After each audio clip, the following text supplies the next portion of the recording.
રાજુભાઈએ કિસાનો માટે જે લડાઈ લડી છે ને ગુજરાતમાં, તમે આમ ગૂગલમાં સર્ચ કરો કિસાન નેતા તો રાજુભાઈ આવે, કોઈ નામે ના આવે. આ પરિસ્થિતિ થઈ ગઈ છે. અને લડાઈ કોઈ પણ લેવલ સુધી, કોઈ પતાવટ ને કોઈ વાર્તા નહીં. કામ એટલે કામ અને પરિણામ એટલે પરિણામ. આજ રાજુભાઈ નક્કી કરે કિસાનો માટે લડવું છે તો સરકાર પહેલા પાછળ હટી જાય કે આમાં પડવા જેવું નથી. રાજુભાઈ આવી ગયા. આ રાજુભાઈની રાજકારણની ખાનદાની છે, કિસાનો લડવાની ખાનદાની છે ને હાઈ મોરલ ઉચ્ચ માનસિકતા ધરાવતા માણસ, જેના કારણે એ સચ્ચાઈથી લડી શકે છે. ન તો આપણે જાણીએ છીએ કેવા ટોકરિયા ફરે છે, થોડું થાય ને વેચાઈ જાય. આપણે કચ્છ ભોગીએ છીએ ને આજે વસ્તુને, આજ કચ્છ ભોગવી રહ્યો છે આ ટોકરિયા નેતાના કારણે. આપણી જમીનો, આપણા ખેતરો બધું એમને એમ જઈ રહ્યું છે. આજ સન્માનીય મંચ, હું બધા નામ લઈશ તો સમય ઓછો છે, બધા ભાઈઓ છે, બહેનો છે મારા.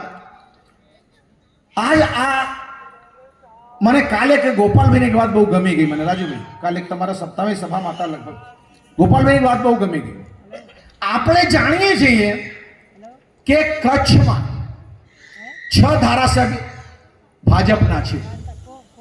હવે ભાજપની આ વ્યવસ્થા એવી છે, કાલ તમે માંડવીનો અનુભવ કર્યો હશે કે અધિકારીઓ કોઈને ચૂંટાયેલો પ્રતિનિધિને ગાંઠતા જ નથી. ધારાસભ્ય, સાંસદ, કોઈ કલેક્ટર, મિનિસ્ટર, મુખ્યમંત્રીને મળવા જાય, કોઈ એની વાત સાંભળે નહીં. ધુએ મોઢે પાછા વળી આવે. એમની વાત કોઈ સાંભળતા નથી. નિયમ જ એવો કરી નાખ્યો છે. તો ચૂંટાયેલા પ્રતિનિધિનું માન સન્માન શું? પણ આ 6 ધારાસભ્યમાંથી એક હોશિયાર ધારાસભ્ય હતો, હું નામ નહીં લઉં, તમે સમજી જજો. એ ધારાસભ્ય કીધું યાર હાવ આવું તો નહીં ચાલે.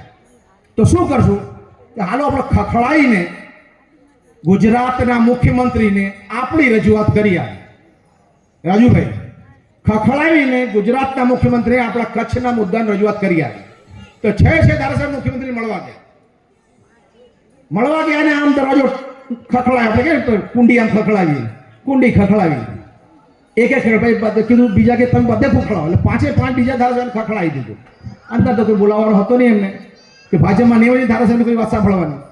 પછી પાછા ખૂણામાં આવ્યા, બધા 5 ધારાસભ્ય 6ઠા ધારાસભ્ય પકડ્યો હોશિયારને.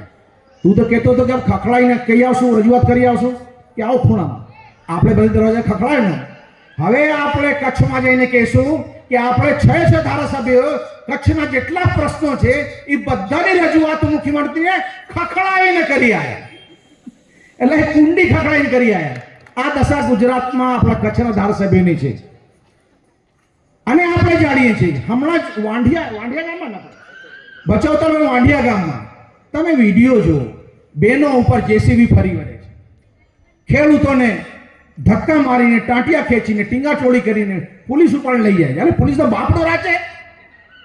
આ ગુજરાત તમારો ને મારો છે. પોલીસનો અધિકારી બાપનો નથી. એ તો આપણો પગારદાર છે. આપણે ટેક્સના પૈસાથી એ લોકોની નોકરીને પગાર મળે છે. એ શેના બાપ થયા ગુજરાતમાં અને કચ્છમાં આપણે? પણ ત્યાંથી ઉપાડીને જ્યારે કરે ત્યારે એ ટીંગાટોળીમાં, એ પોલીસની જ્યાદતીમાં, એ કિસાનોની હેરાનગતિમાં એક પણ ગુજરાતના કચ્છના ચૂંટાયા પ્રતિનિધિએ એમના વતી એના ભાગ માટે લડાઈ લડી લીધી. મારી વાત સાચી ખોટી છે? કોઈ પણ માણસે, કોઈ પણ ચૂંટાયેલો પ્રતિનિધિ ભાજપનો એ યુદ્ધમાં એમના જોડે જવા નતો, પણ આપણા રાજુભાઈ કરપડા ત્યાં ગયા હતા એમના માટે. એના માટે આપણે ધન્યવાદ આપીએ, કચ્છના લોકો ધન્યવાદ આપીએ. પછી ત્યારે ત્યાં કને ખેડૂતને ટીંગાટોળી લઈ ગયા ને, એણે 2 લાઈન કીધી. જે હમણાં દુશારદાનભાઈ બહુ સારો સાહિત્યકાર જાણે છે, મને તો બહુ ખબર નથી, હું ચાર્ટર્ડ એકાઉન્ટ, મારા વિષય નથી. કે મમ બીતું તુમ બીત સે ધીરજ બાપુડિયા. આવો બોલી ખેડૂત બસમાં ચડી ગયો, પોલીસના બસમાં. એનું પરિણામ શું આવ્યું? કાલ માંડવીમાં જિલ્લા તાલુકા, એટલે તાલુકા વિકાસ અધિકારી, જિલ્લા વિકાસ અધિકારી ત્યાં તાલુકાના ચૂંટાયેલા પ્રતિનિધિને મળવા માટે ફેરા કર્યા. તો સૌથી પહેલા તાલુકાના જે પ્રમુખ હતા અને કારોબારી એને બહાર ગઈ, તમારાથી મળવું નથી. સરપંચો આ સરપંચ ગઈ, તમારાથી મળવું નથી. ને તલાટીઓ મિટિંગ કરીને જતા રહે. ત્યાં એમનો નાક વાઢીને મળવાનું દીધું. એનું કામ નહીં, ખોટું છે, ના કરવું જોઈએ. પણ આવું થયું શું કામ? કે આ કોઈ પણ ખેડૂત લડાઈમાં નતા, એટલે કુદરતે તરત જ એમને એનો પરિણામ બતાવ્યો. એના પછી હવે તમને લખી લેજો, થોડાક સમયમાં રિપોર્ટ આવશે. આ ભવિષ્યની જ્યોતિષ નહીં તો ભવિષ્યની કરું છું. કચ્છના કલેક્ટરના સંકલનના મિટિંગમાં કલેક્ટરને ડીડીઓ જે છે એ આપણા ધારાસભ્ય જે કચ્છના છે ને એને ખખડાઈને બહાર કાઢશે. એ સમય દૂર નથી. કારણ કે હવે મોદી સાહેબે ગુજરાતમાં જે તે સમયે એક અધિકારી રાજ સ્થાપ્યો હતો, એ અધિકારી રાજ વધતો જાય છે. આજ પોલીસ હોય, કલેક્ટર હોય, એસપી હોય, ડીએસપી હોય, બધા ઉદ્યોગો અને કંપનીઓ માટે કામ કરે છે. અદાણીની જમીન કબજો કરવો હોય તો કોણ જાય? પોલીસ જાય, અધિકારી જાય. અરે પેલા ખેડૂતનો હક તો આપો. એ હકની વાતો રાજુભાઈ કરશે. હવે બહેનો, હું તમને પૂછું છું, આ બધા બહેનો રોટલી તો ઘણી હશે, રોટલા તો ઘડ્યા જશે. વાત ખોટી જશે. રોટલા ઘડો છે ને, જે બહેનો રોટલા ઘડે હાથ ઊંચો કરો. ઓહ, બધા રોટલા ઘડે તો વાંધો નહીં, તો બરાબર આપણે સંસ્કૃતિ સચવાયેલી છે. હવે બહેનો, મને એક વાત કહો, તાવડી ઉપર રોટલો મૂકી દો અને નીચે તમે તાપણી કરો અને 30 વર્ષ સુધી મૂકી દો, રોટલાની શું હાલત થાય? ખાવા જોઈએ બળી મરે ને.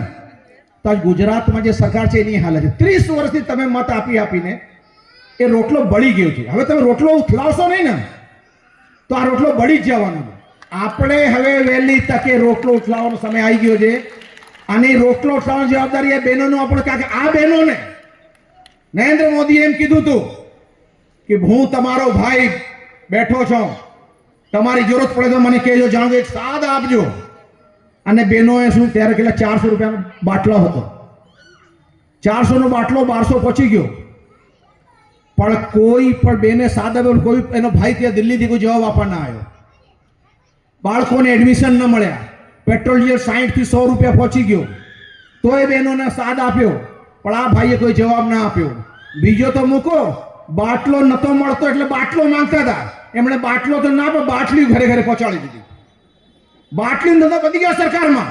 આ સરકારના મિનિસ્ટરના, સીએમના બધાના ખર્ચા બાટલીઓથી ચાલે છે. એને આનાથી પૈસા આપતા ભરાઈ રહે છે.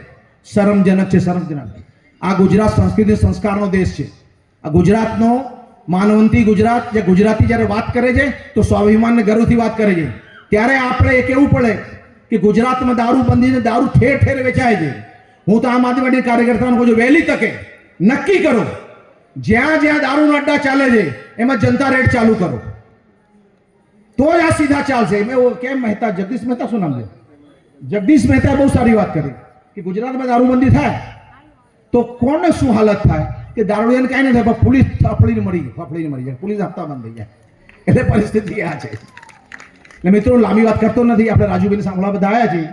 આપણે મળીને એક સંકલ્પ લઈએ કે આપણે ગુજરાતમાં કાનૂનનો, ન્યાયની વ્યવસ્થા ઊભી કરવા માટે આવતા લોકલ બોડી ચુનાવમાં, જિલ્લા, તાલુકા પંચાયત ચુનાવ, નગરપાલિકા ચુનાવમાં આમ આદમી પાર્ટીની સહકાર, શું આપણે એના માટે તૈયાર છીએ?